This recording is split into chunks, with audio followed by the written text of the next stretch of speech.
All right, y'all, so this is what we're working with right now. There's books on books on books, books on books on books. Yes, just everywhere.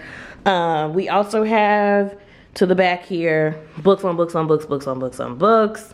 So we gotta change that. Hello, welcome to this episode of We're Gonna Build the 2023 TBR on the TBR cart. Right now, things are looking real busy, real bulky. We got a lot going on.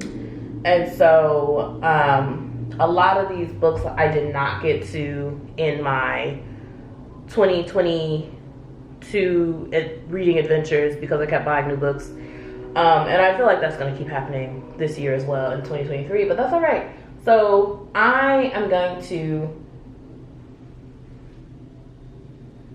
put my most anticipated reads on this cart, and we're not going to do this thing where books are stacked up like this. As you can see, yeah, we're not going to do that. But I guess I'm going to show you something. I'm going to show you something. More books on books on books, books on books on books here. So we're going to get that together. And then books on books on books, books on books on books again. Now the closet is usually where clothes go. And they're here. But, you know, I know that I have a problem. And, you know, admitting to the problem is the first step, as they say.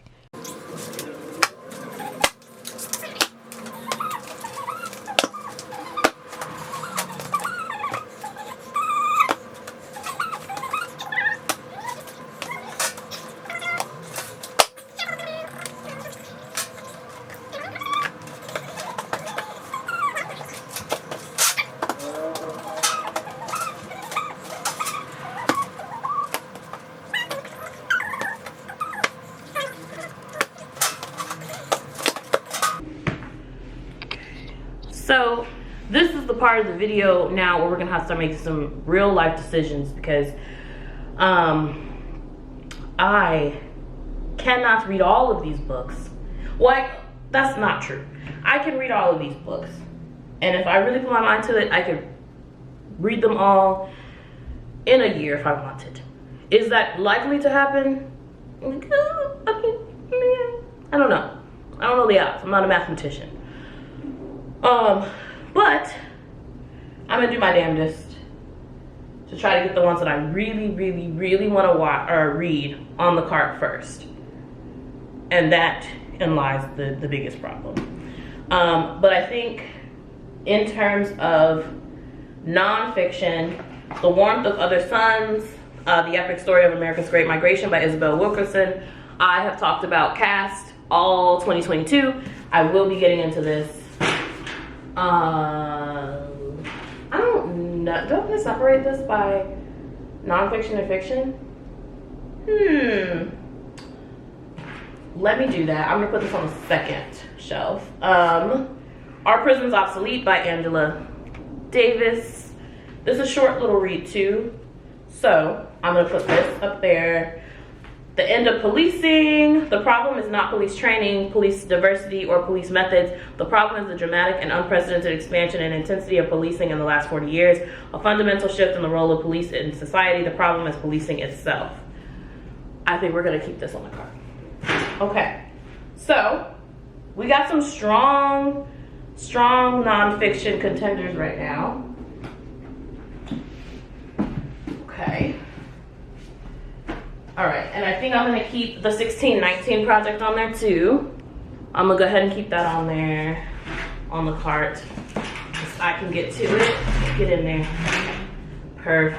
All right, so we got 4 books on the cart. Okay.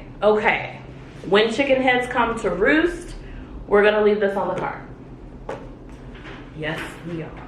And Black Fatigue, How Racism Erodes the Mind, Body, and Spirit by Mary Frances Winters. This will be staying on the cart. Let me see. A la carte. Let's see. Okay, yes. Wayward Lives, Beautiful Experiments, Intimate Histories of Righteous, Black girls, troublesome women, and queer radicals. Boom. I've had this book for a very long time, and I think it's time we read it. So we're gonna leave that on the cart. Also, Medical Apartheid. We are leaving this on the cart. Okay. For nonfiction, Algorithms of Oppression, we are leaving this on the cart. Waking Up in 5D, I am leaving this on the cart. My friend told me to read this about like years ago now, and it is time. Pleasure Activism is staying on the cart. Let's see. Yes, perfect. How to Resist Amazon and Why is staying on the cart. Now, okay. We got a very strong nonfiction section right now, but now we are getting to the part where we're gonna have to start making some decisions about realistically what nonfictions are we gonna be reading. Okay. Oh my gosh. Okay. Well, that doesn't count because is this a workbook? Wait. That's more like a workbook, so I'm gonna leave that out anyway. Okay. Nonfiction, where you at? Oh, it should be not.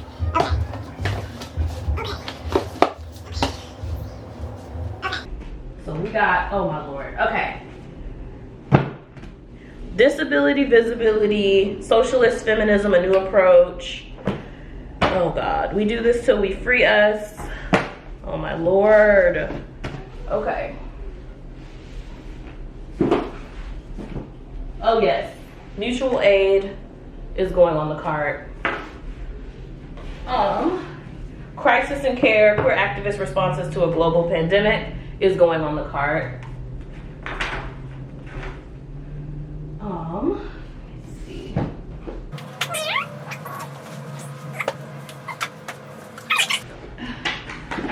The Body is Not an Apology is going on the cart. It should have been on the cart, but it wasn't.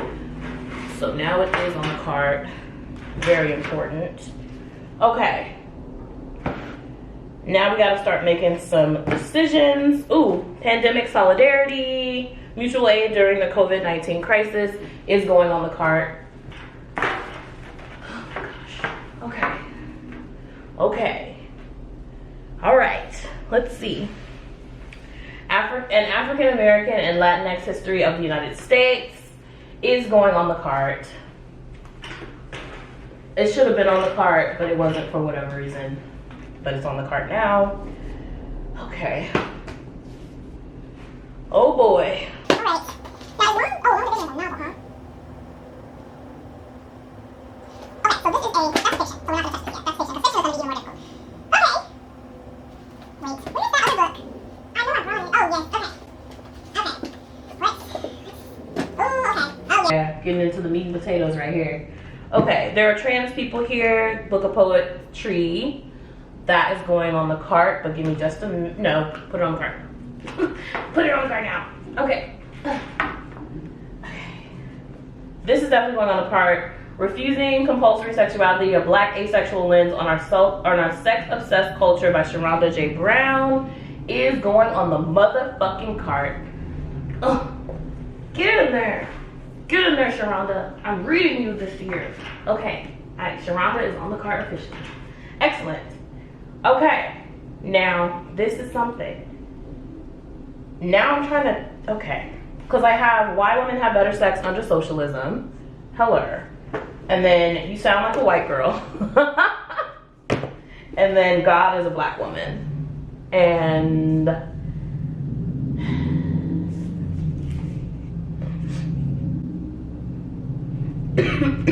oh Lord. But then there's also this memoir, Heavy, by Kiese Layman, that I've been trying to get read as well. Okay. So I tell you what I'm gonna do. I'm gonna move all of these nonfiction books. Oh my gosh. I'm gonna move them all to the bottom here. And then we can do a mix of fiction and nonfiction in this middle one, and then fiction on top.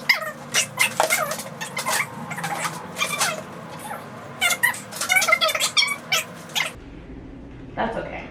So this is a very ambitious non-fiction title, but keep in mind this is for the year. So I think we're doing good. So let's take a break from, actually, no, we're not gonna take a break. Okay, We Should All Be Millionaires. My sister gave this to me. I have to put this on the cart so I can read it. She said it was very good. She said it helped her. She started a business. She's a boss babe. So we're gonna put that up there. God is a Black Woman. We're gonna put this up here. Ride or Die. I have to get this read by January for a book club. The Sugar Jar, Creating Boundaries, Embracing Self-Healing, and Enjoying the Sweet Things in Life. Okay, there is that. We're gonna put Heavy, and we're gonna put Why Women Have Better Sex Under Socialism. Okay. Oh boy. An Indigenous People's History of the United States. We can put this on here. Okay, so I would say this is about half right now. Oh boy. I have to put this on the card. Fuck. Okay, this will be the last. This will be the last. Oh no. Oh, I have so much good nonfiction though. I can't just not put these on here. God. Oh. God. God damn it. Okay. Okay. Oh my gosh. Okay. Okay. We're gonna. Okay. So the nonfictions that I'm thinking about putting on this cart are The Black Girls Manifesto for Change, Taking Up Space. Laziness Does Not Exist. Socialist Feminism, A New Approach. Disability Visibility. We Do This Till We Free Us. Fuck. And A Black Woman's History of the United States, which I feel like I need to, like, I've had this book forever, and I need to put it, it's going on the cart, bitches. It's going on the cart, bitches. Oh, man. Okay. Because at this point, we're not going to have room for any of, like, the fiction reads. But then also, I've been trying to get to this. Okay. So we're going to see what happens. Because maybe, I don't know. I just don't want things stacked on top of each other either. And we have Greed, and we have Black Girl Call Home, which is poetry, and then The Tangled History of Black Hair, Twisted. So I'm like, okay. Okay, so let's work on fiction for right now. So, all right, for fiction, okay. Well, I'm not gonna prioritize these right now. Long Division says, let me see. Told in 2 separate stories and written with sharp humor and deep humanity. Long Division is an ambitious mix of contemporary Southern Gothic and Murakami-esque magical realism. Ooh. In the first of the 2 stories set in 2013, 14-year-old Citoyen City Colson becomes an overnight YouTube celebrity after an onstage meltdown during a nationally televised Can You Use That Word in a Sentence contest. The next day, he's sent to stay with his grandmother in a small Mississippi community where a young girl named Baze Shepherd has recently disappeared. Before leaving, City is given a strange book called Long Division without an author. He learns that one of the book's main characters is also named City Colson, but Long Division is set in 1985. City's 2 stories ultimately converge in the work shed behind his grandmother's house, where he discovers the key to Baze's disappearance, intimately attuned to the confusion of young Black Americans who live under the shadow of a history that they gropingly understand. This dreamlike novel shows the work young Black people must do in a country where racialized inequality is persistent but mutable. That the past is not the present, but isn't either entirely past. I got you. Okay, so this is going on there. I've had Long Division for years at this point, so it's going on here. Now we are gonna put this on the card. This is called King of Battle of God, or no, King of Battle and Blood. My bad, by Scarlett St. Clair. Baby, it is a fantasy romance. We are putting it on there. I'm gonna read the back because, yes. Isolde de Lara considers her wedding day to be her death day, to end a years-long war and protect the people of her kingdom. She is to marry the vampire king, Adrian, and kill him. But her assassination attempt is thwarted, and Adrian warns that if Isolde tries to kill him again, he will raise her as the undead. Faced with the possibility of becoming the thing she hates most, Isolde seeks other ways to defy him and survive the violence and political machinations of Adrian's brutal vampire court. Except it isn't the court she ends up fearing the most. It's Adrian and her intense attraction to him, wrapped in mystery and a past he refuses to discuss. Adrian nevertheless starts to become less of a monster to Isolde. Despite their undeniable chemistry, Isolde can't help but wonder why the king, fierce, complicated, ambitious, and at times inexplicably tender, chose her as consort. The answer will shatter her world. Baby, we're putting this on the cart. And do you want better? We have the second book in that series. So I subscribe to my local bookstore's subscription box, and I got the first book and I got the second book. So we will be doing that, and it came with like this beautiful art. Like, wow, look at that. Black girl magic. Yeah, okay. So yeah, we doing that. Oh, okay.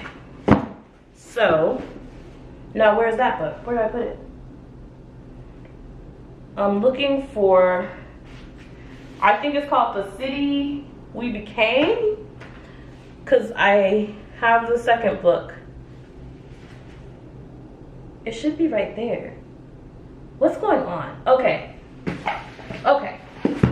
So The City We Became by N.K. Jemisin and The World We Make is the second book in the series. Going on the thing. We're doing it. Okay, and let's put City We Became first. Yes. Oh, Genesis of Misery by Neon Yang. Yes, we are doing this too. Also, Janelle Monáe, The Memory Librarian. Hello, we're doing it.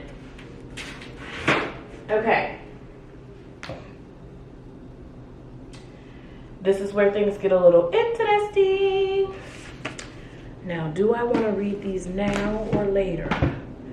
Okay. Bad Girls. We're doing it. Let me see. Yeah. So, we got Bad Girls here. Let me see.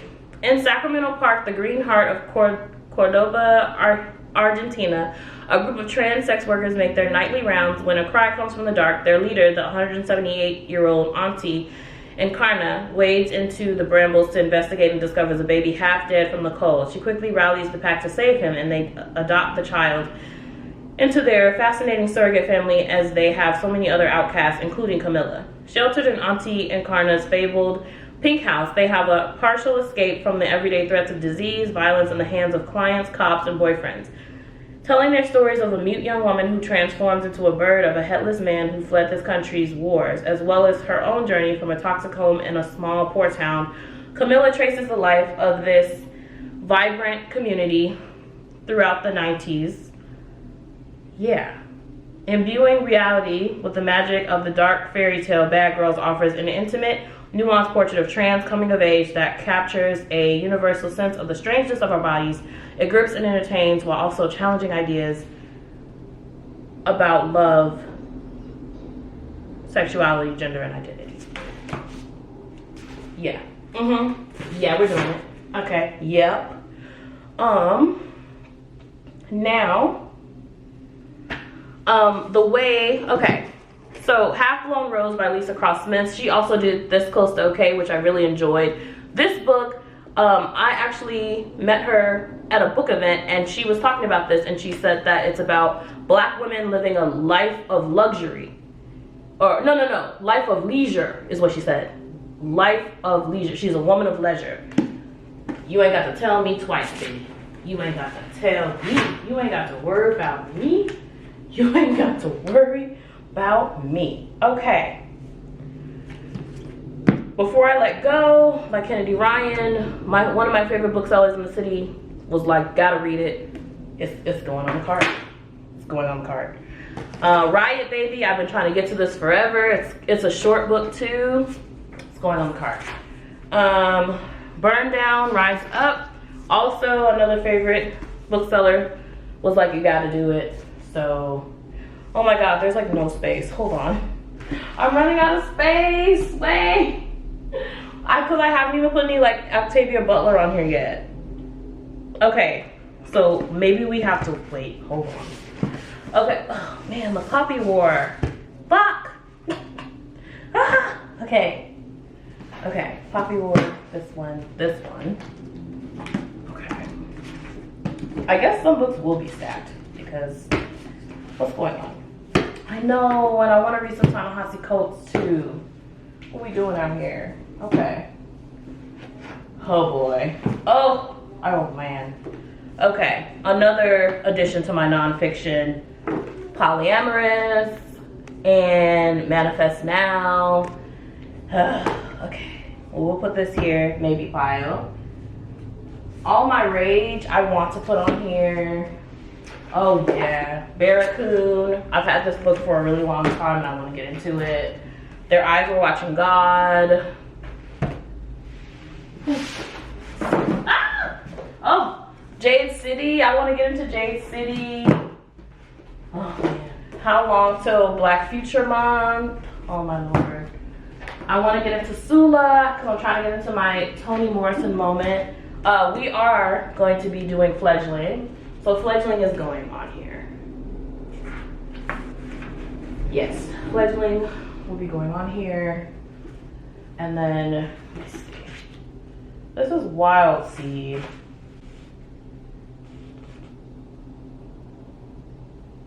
Oh, wait. Which book is this? This is Wild Seed by Octavia Butler. And wait, is this standalone?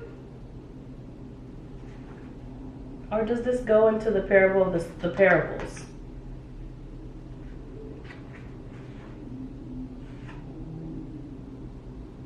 Huh. If you love Wild Seed, the pattern of saga continues in Mind of My Mind. Oh, so this is like different.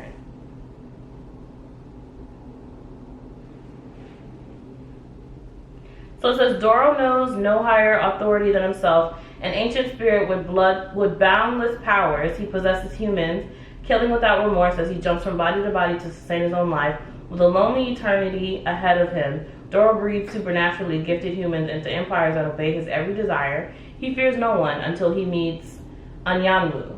Anyanwu is an entity like Doro and yet different. She can heal with a bite and transform her own body, mending injuries and reversing aging.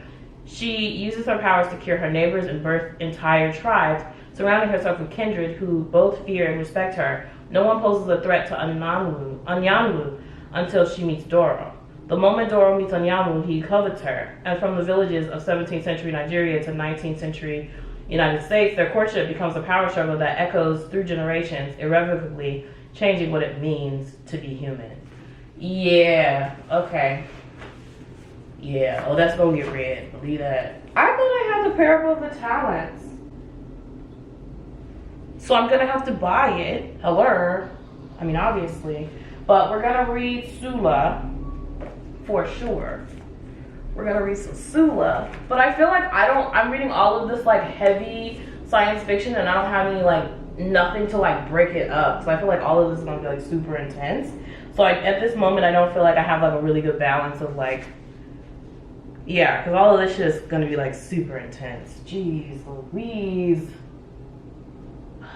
Well, Vanessa Jarrett's Got a Man. Hello. A novel by LaQuette. Okay, that's a contender. Ooh, that should break it up because it's a romance, I'm thinking. And I also have some Audre Lorde poetry.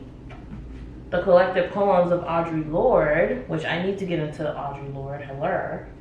So I think I will stack some books in the back, but I have to be like, I don't know. Oh boy. Yeah, and I gotta finally, I need to finish my Susie Orman book. I have to finish it. I'm trying to be young and fabulous. Damn. All right, y'all. This is hard. All of these books aren't gonna fit on here. This is not the first time I've thought about buying another book cart. I might have to buy another book cart.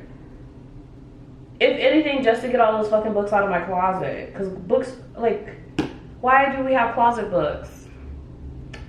Okay, this is hard.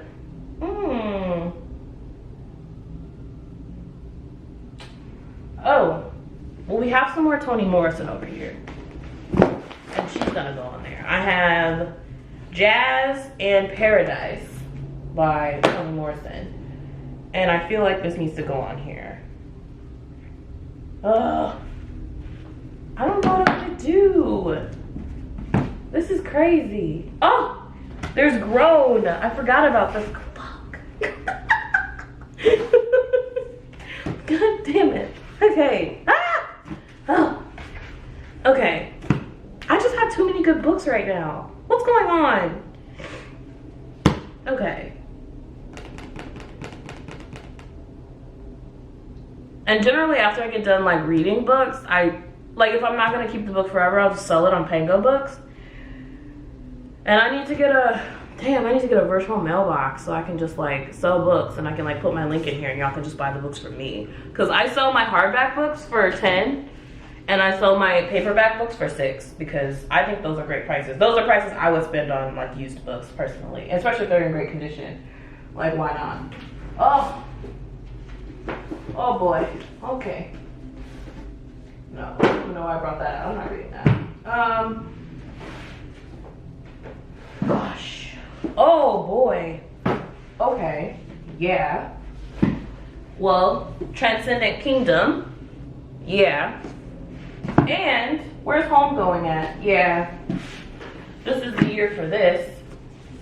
I did not leave the South Side for this. Okay, so Homegoing can go up there. Transcendent Kingdom. We can put you right here because this is gonna be half and half anyway. Half nonfiction, half fiction. Salvage the Bones.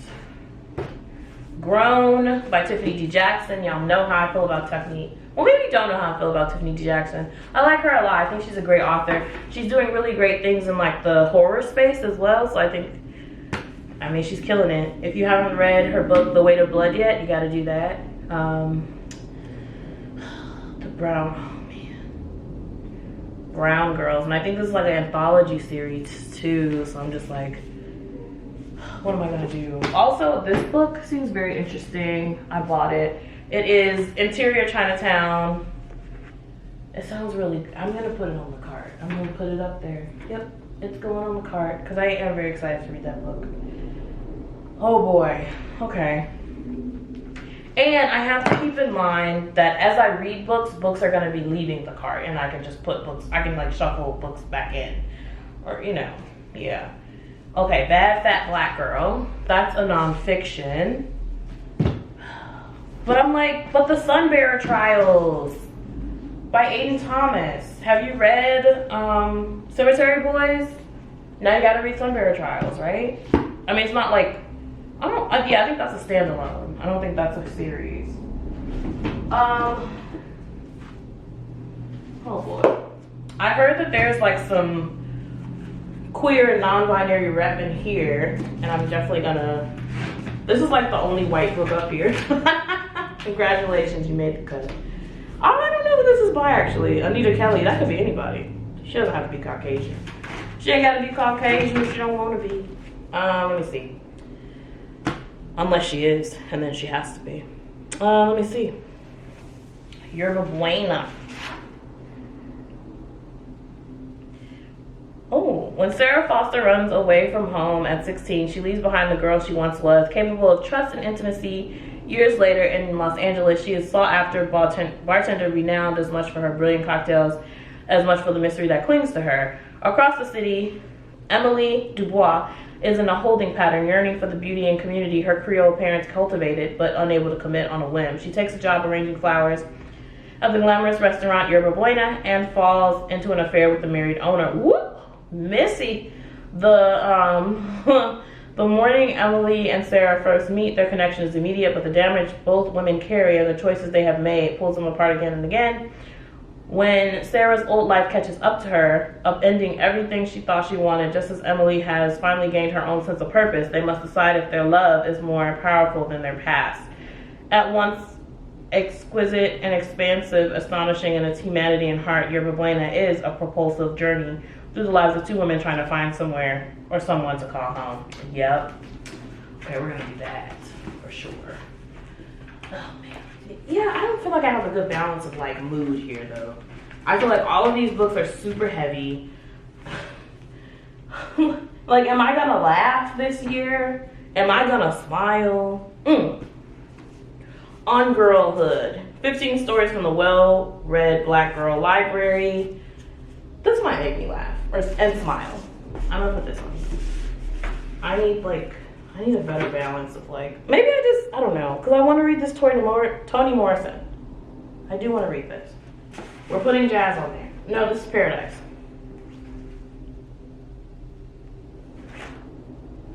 Do I have Beloved? I thought I did. Maybe I don't. Huh. I don't think I have Beloved. That's crazy. Oh boy. Damn. I do want to read that. This is gonna have to wait though. I don't have enough room for that. Okay. Alright, y'all. This is crazy. Well, at this point, I'm just gonna come back and show you the final product because we could be here I am gonna be here all day. This is great. And then I gotta clean all these books up. This is crazy. Okay. Well, I will be back with the final product with the final results. That's what I meant to say. Wish me luck. All right, so I did it.